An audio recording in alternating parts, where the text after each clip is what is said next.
आप देख रहे हैं ANN न्यूज़ और मैं आज आया हूं BNKV PG college Akbarpur Ambedkar Nagar में, जहां एक जानी मानी शख्सियत जिनका मैं तहे दिल से अकबरपुर अंबेडकर नगर PG कॉलेज में मैम का स्वागत करता हूं, डॉक्टर प्राचार्य सुचिता पांडे जी, जो सन 2001 में चयनित होकर आयोग से इनका चयन हुआ था। पहली बार इन्होंने प्रथम विद्यालय ग्रहण किया था साकेत PG कॉलेज अयोध्या में मैम ने अपने कार्यभार को प्रथम बार ग्रहण किया था और इन्होंने साकेत में कुल मिलाकर 20 वर्ष अपने कार्यकाल को पूरा किया। आयोग से चयनित होकर मैडम 29 अक्टूबर को BNKV PG college Akbarpur Ambedkar Nagar में प्रधान अध्यापिका के पद को इन्होंने ग्रहण किया, जिसके वजह से हम आज मैम से मिलेंगे और जानेंगे कि BNKV अपना 53वां स्थापना दिवस मना रहा है, जिसका समारोह आज शुरू हुआ है। 23 नवंबर से लेकर 26 नवंबर तक चलेगा।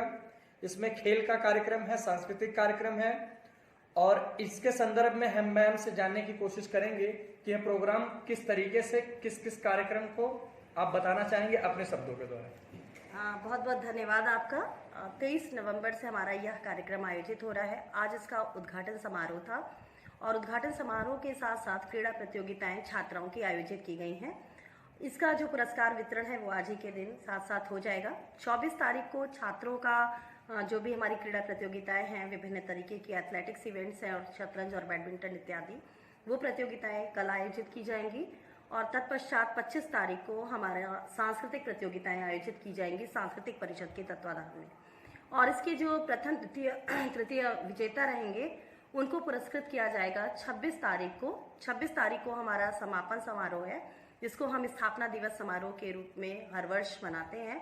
विगत वर्षों में कोरोना के कारण यह समारोह धूमधाम से नहीं मन पाया, तो इस साल हमारे ज्वाइन करने के बाद मेरी ये इच्छा थी कि यह कार्यक्रम एक भव्य कार्यक्रम बन सके और निश्चित रूप से जनपदवासी भी इसमें सम्मिलित हों, सहभाग करें, तो मुझे बहुत खुशी होगी। और ये 26 नवंबर को दोपहर में हमारा जो कार्यक्रम है उसके मुख्य अतिथि माननीय अवध विश्वविद्यालय के कुलपति प्रोफेसर रविशंकर सिंह जी हैं, जिनके हाथों इसका कार्यक्रम को संपादित होना है और ये हमारे विजेता छात्राओं को और छात्र छात्राओं को पुरस्कृत करेंगे। साथ ही जो सांस्कृतिक कार्यक्रम होंगे उनके प्रथम द्वितीय और तृतीय विजेता का परफॉर्मेंस भी उन कार्यक्रमों का होगा स्टेज पर और मुख्य अतिथि के हाथों उनको पुरस्कृत भी किया जाएगा। तत्पश्चात 8 से 11 हमारी सांस्कृतिक संध्या आयोजित की जाएगी, जिसका मुख्य आकर्षण सुल्तानपुर की गायिका निष्ठा शर्मा जी हैं। काफ़ी तेजस्वी और काफ़ी जो है प्रसिद्ध गायिका है। वो न केवल इंडियन आइडल की विनर रही हैं बल्कि वॉइस ऑफ इंडिया और इस तरीके के अनेक जो संगीत संबंधी जो भी प्रतियोगिताएं हैं उसकी वो विनर रह चुकी हैं। तो ऐसी जो महानुभूतियाँ हमारे कॉलेज कैंपस में आएंगी और निश्चित रूप से इससे छात्राओं को प्रेरणा मिलेगी।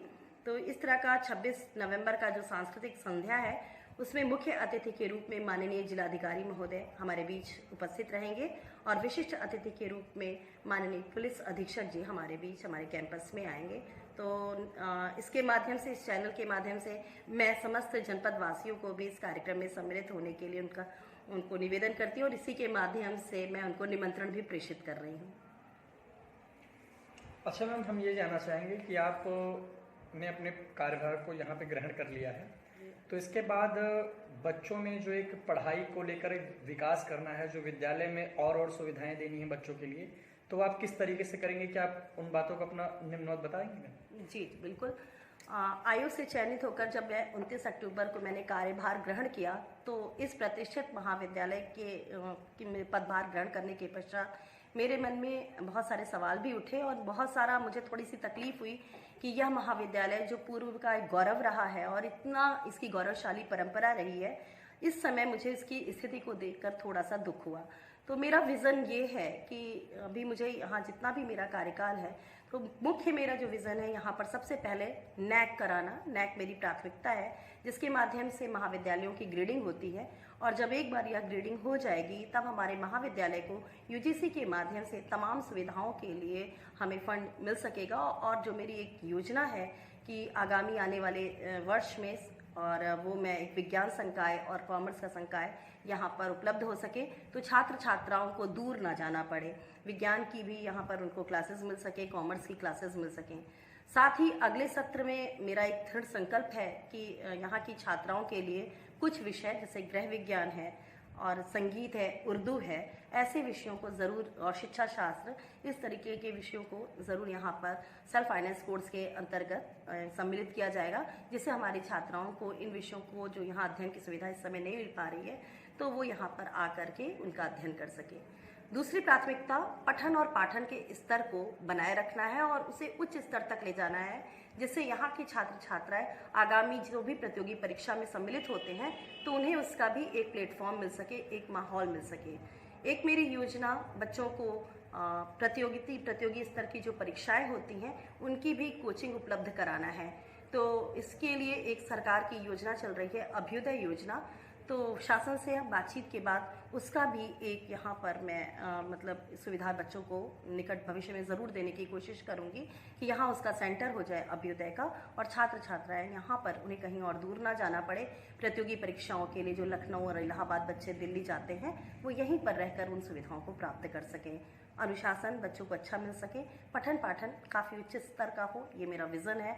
परिसर साफ सुथरा दिखे, सुंदर दिखे, और साथ ही साथ अपना पुराना गौरवशाली वैभव प्राप्त कर सके। मैम, आपके विचार काफ़ी नेक हैं, जिससे यह लग रहा है कि ये विद्यालय काफ़ी ज़्यादा प्रगति करेगा और बच्चों को भी शिक्षा के क्षेत्र में आपके सानिध्य में रहते हुए बच्चे भी बहुत इसमें सफलता पाएंगे। और जिन विषयों को लेकर उनको दूर दराज जाना पड़ता है, मैं आशा करता हूं कि भविष्य में ये समस्या जल्द से जल्द समाप्त हो जाएगी, जिसके लिए आपका मैम बहुत बहुत धन्यवाद। इसके लिए मैं आपको और अपने चैनल के माध्यम से आपका आभार प्रकट करता हूं। अम्बेडकर नगर में आपने ज्वाइन किया, इसकी वजह से लग रहा है कि अम्बेडकर नगर जनपद वासियों की कुछ मूल रूप से जो समस्या है वो समाप्त हो जाएगी। धन्यवाद।